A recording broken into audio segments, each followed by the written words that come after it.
நண்பர்களே வணக்கம். போத்தூர் ரயில் பயனாளர் சங்கத்தின் பொதுச் செயலாளர் சுப்பிரமணியன்.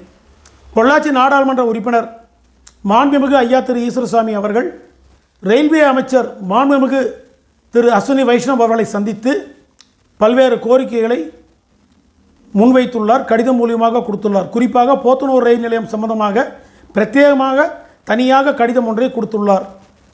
அந்த கடிதத்தை நமக்கு அனுப்பியிருந்தார். அது ஆங்கிலத்தில் இருந்ததனால் பல்வேறு நண்பர்களும் அதை தமிழாக்கம் செய்தோ அல்லது அது சம்பந்தமான ஒரு காணொளி ஒன்று பதிவு செய்ய வேண்டும் என்று கேட்டுக்கொண்டனர். அந்த அடிப்படையிலே இந்த பதிவு காணொளி செய்யப்படுகிறது. கோரிக்கையே என்னவென்று சொன்னால், கோவிலிருந்து மங்களாபுரம் வரை இயங்கக்கூடிய மேங்களூர் இன்டர்சிட்டி எக்ஸ்பிரஸ் போத்தூரில் இரு மார்க்கத்தில் நின்று செல்ல வேண்டும். இரண்டாவது, மேட்டுப்பாளையம் தூத்துக்குடி இந்த வண்டி இரு மார்க்கத்திலும் போத்தூரில் நின்று செல்ல வேண்டும். மூன்றாவதாக, எர்ணாகுளம் காரைக்கால் இந்த வண்டி இரு மார்க்கத்திலும் போத்தூரில் நின்று செல்ல வேண்டும்.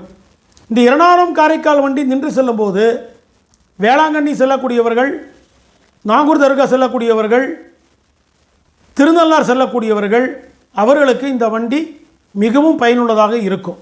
இரண்டாவதாக, கோவையில் சில அமைப்புகளெல்லாம் போத்தூர் ரயில் நிலையத்தின் பெயரை மாற்ற வேண்டும் என்ற சில கோரிக்கைகளை வைத்து வந்தனர். அதாவது போத்தூர் ஜங்ஷன் என்பதற்கு பதிலாக கோயம்புத்தூர் தெற்கு என்று. அது மாற்றப்படக்கூடாது, போத்தூர் ஜங்ஷன் என்றே தொடர வேண்டும் என்று கேட்டுள்ளோம். அதேபோல் போத்தூர் ரயில் நிலையத்தை விரைவில் இரண்டாம் முனையமாக அறிவித்து ரயில் பராமரிப்புக்கான பிட் லைன், ஸ்டாப்லிங் லைன் இந்த வசதிகளெல்லாம் உடனடியாக செய்யப்பட வேண்டும். அதற்கான பணம் ஒதுக்கீடு செய்யப்பட வேண்டும். பணிகள் விரைந்து முடிக்கப்பட வேண்டும், தொடங்க வேண்டும் என்ற கோரிக்கையும் வைத்திருக்கிறார். நான்காவதாக, கோயம்புத்தூரிலிருந்து காரைக்கால் வரை போத்தனூர், கிணத்துக்கடவு, பொள்ளாச்சி, உடுமலைப்பேட்டை, பழனி, ஒட்டஞ்சத்திரம், திண்டுக்கல், மணப்பாறை, திருச்சி, தஞ்சாவூர், திருவாரூர், பேரளம், நாகப்பட்டினம், நாகூர், காரைக்கால் வரை இந்த வண்டி இயக்கப்பட வேண்டும் என்ற கோரிக்கையும் வைத்துள்ளார். இதுதான் போத்தனூர் ரயில் நிலையம் சொந்தமாக அவர் வைத்த கோரிக்கை.